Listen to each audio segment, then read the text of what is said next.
Glorificado e exaltado seja o Senhor, graça e a paz do Senhor Jesus seja com todos.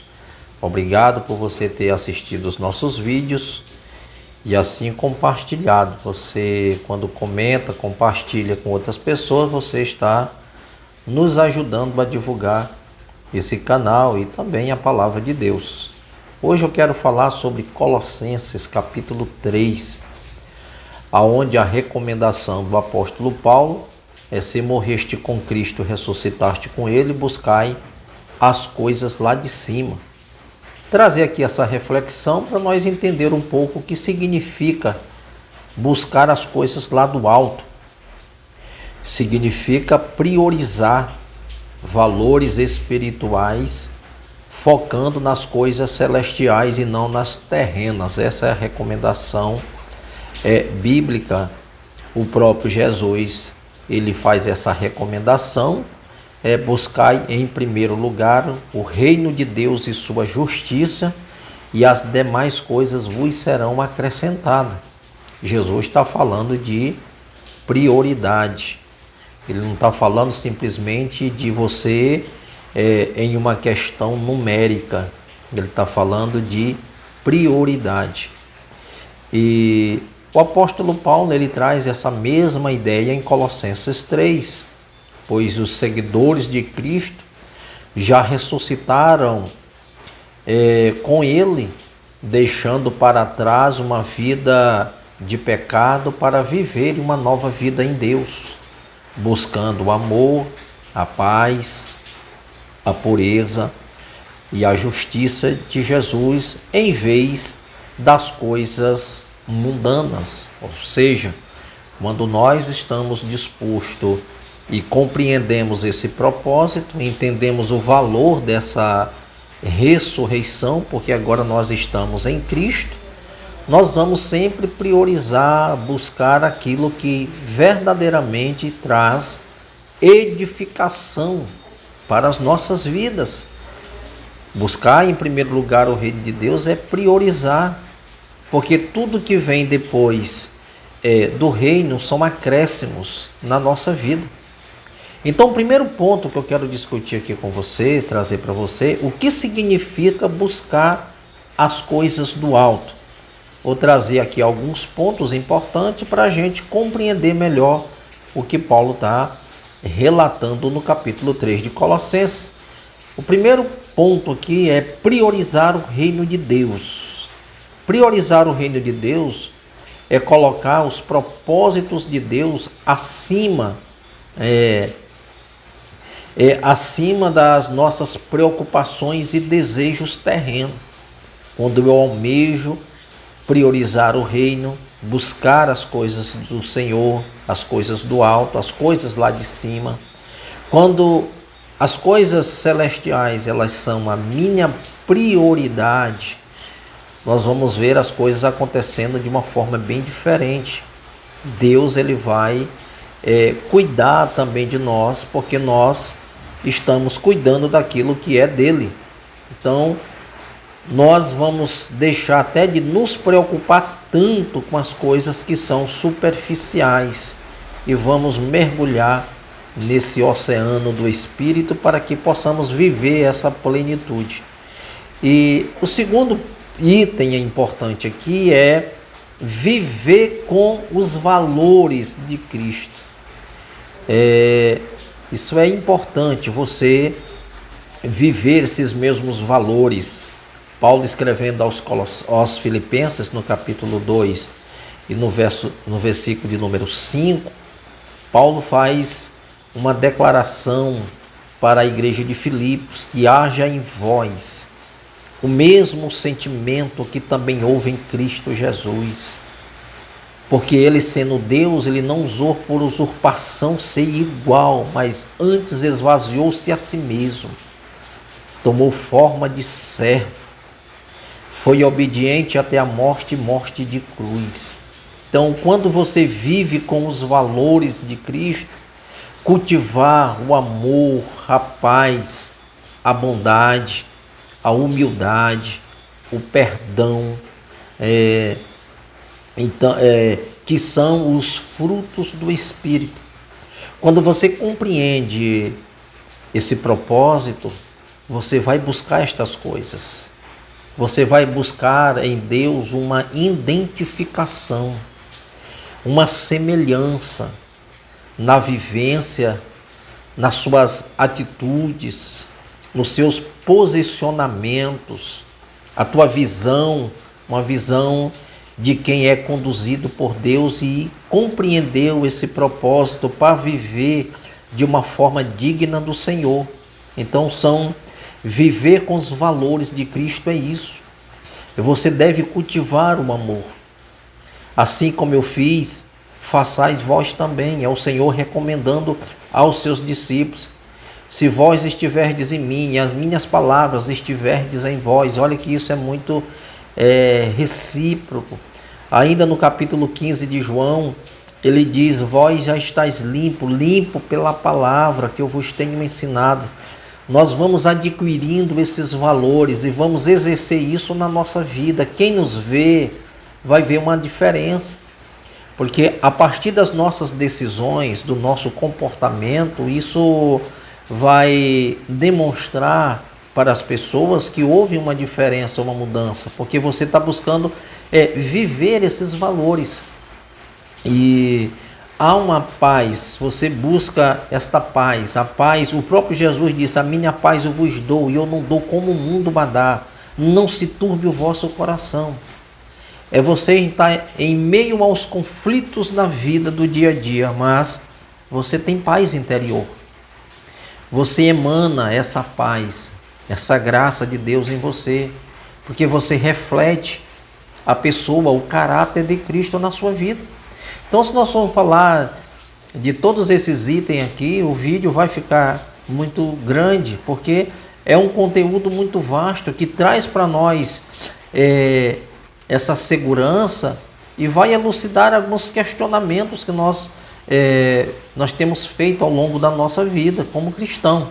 Então, isso aqui é uma reflexão para a gente compreender quais os propósitos de Deus para nós, que são muitos, né? E viver esses valores. O terceiro item fala morrer para o pecado. O próprio Paulo fala a esse respeito: porque morreste, a vossa vida está oculta em Cristo, em Deus. Porque quando ele ressuscitar, vós também sereis ressuscitados com ele em glória. A nossa vida, morrer com Cristo e ressuscitar com ele, traz para nós uma ideia e que nós vamos abandonar as nossas velhas práticas. Como diz aqui, morrer para o pecado é abandonar a vida antiga, mortificando os desejos pecaminosos, como a impureza, a avareza e a imoralidade. A própria palavra de Deus nos diz que aquele que mentia não mente mais. Aquele que roubava não rouba mais. Aquele que adulterava, ele também não vai adulterar mais. Ou seja, a tua vida ela é mudada, a tua mentalidade ela é mudada. E isso é maravilhoso, porque morrer para o pecado é abandonar uma vida antiga. Paulo, escrevendo em 2 Coríntios, capítulo 5, verso 17, ele fala a esse respeito.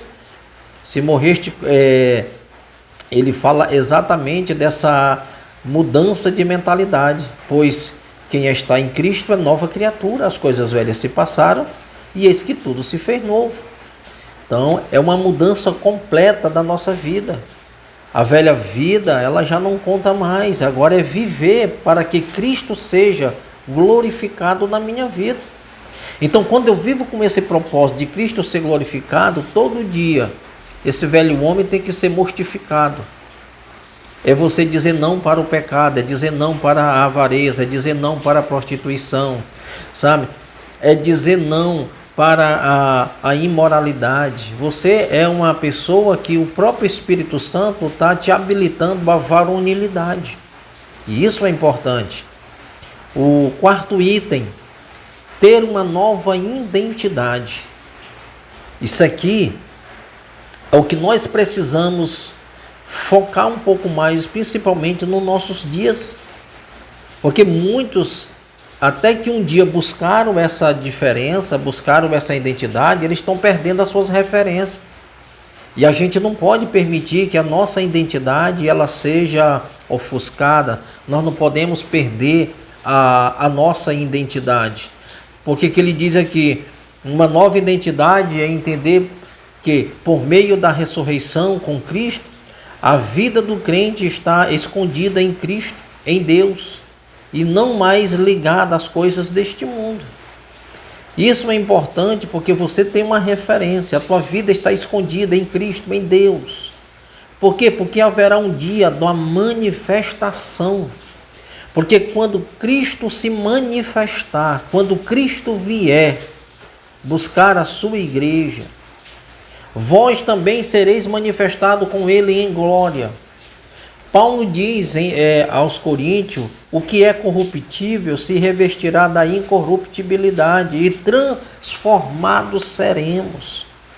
Então nós só vamos ser transformados se nós tivermos essa identificação que Paulo fala aos Efésios de selo.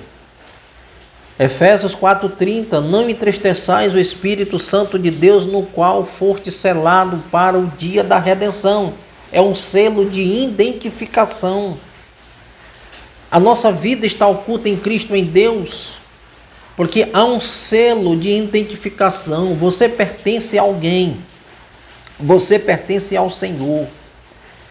E se você tem um selo de identificação e você pertence a alguém, quando Cristo, que é a vossa vida, se manifestar, nós também seremos manifestados com Ele em glória. E isso traz para nós uma identificação. O selo de Cristo te identifica, o selo de propriedade. E para a gente compreender melhor essa reflexão, eu vou ler aqui uma parte do texto que nós citamos, de Colossenses 3, de 1 a 4, que ele fala assim: se pois já ressuscitaste com Cristo, buscai as coisas que são de cima, onde Cristo está assentado à destra de Deus. Pensai nas coisas que são de cima e não nas que são da terra. Porque já estáis mortos e a vossa vida está escondida com Cristo em Deus. Quando Cristo, que é a nossa vida, se manifestar, então também vós vos manifestareis com Ele em glória. Em resumo, a tudo aquilo que eu falei, qual é o cerne, qual é o propósito? O cerne e o propósito é uma chamada para uma transformação de mentalidade. A atitude vivendo uma vida alinhada com a nova natureza de Cristo, buscando o que é eterno e celestial. Esse é o nosso propósito como cristão. Tem que haver em nós essa disposição, essa mudança de mentalidade, essa atitude que devemos tomar por querer a cada dia sermos pessoas melhores no que se diz respeito à nossa vida com Deus. Precisamos renunciar a algumas coisas, precisamos abrir mão daquilo que nos impede de alcançar o propósito de Deus, e só vamos alcançar isso quando nós estivermos dispostos a buscar, nos integrar, estarmos alinhados, estarmos realmente dispostos a ver esse processo acontecer na nossa vida. Uma vida alinhada, uma nova natureza. Eu tenho que começar a ver as coisas de forma diferente. Eu tenho que pensar como Cristo pensa. Eu tenho que agir como Cristo agiria. Eu tenho que viver como Cristo viveu, exercendo o amor, a paz, a bondade, a misericórdia, a gratidão. Então, tudo isso são virtudes que nós precisamos ter para nos assemelhar a Ele. E isso nos identificará como verdadeiros cristãos. Isso nos torna, como João diz no capítulo 15, como verdadeiros discípulos de Jesus. Porque o verdadeiro discípulo, ele vai ser reconhecido pelo Senhor. ele vai ser reconhecido pelo Pai. Então nós devemos buscar as coisas que são de cima, porque isso vai trazer uma mudança para a nossa vida. Queridos, que essa palavra ela possa ficar guardada no seu coração e que você seja inundado a cada dia, desafiado a superar os seus próprios limites e aprender a confiar em Deus, porque Ele é que trará para você vida e vida em abundância. Porque com Cristo nós só temos a ganhar. Com Cristo aqui é 100 vezes mais e por fim é vida eterna. Que Cristo te abençoe. Compartilhe esta mensagem com seus amigos para que eles possam ser alcançados por esta palavra. Se você ainda não é um inscrito, se inscreva e que Deus continue abençoando a sua vida, seu ministério e a sua família.